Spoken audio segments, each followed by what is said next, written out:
อยู่นี่ที่ได้2 อาทิตย์ลงไปสุดก่อน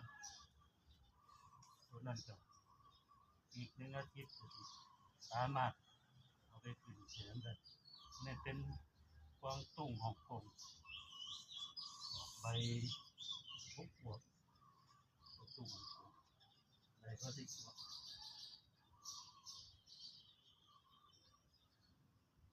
นี่ก็เป็นกวางตุ้งที่แบบและที่คุ้มค่านี่ก็คือเดี๋ยวว่าบ่ในครบ3 วันครบ3 คืนเขาก็สิงอกพอดีครบ3 คืนนี่จะได้เปิดผ่าที่คุ้มผ่าไว้นี่ก็เพื่อว่าควบคุมความชื้นในตอนกลางวันนี่แดดมันแรงพอได้แดดแรงเลยแดดเผาดินสิแห้งสิคายน้ำแห้งกรอบเด็ดพันธุ์ที่เฮาหว่านมันก็สิแห้งแล้วก็สิบ่งอกแต่คันคุ้มผ่านี่ก็สิอมน้ำไว้แล้วคอยระบายความชื้นลงไป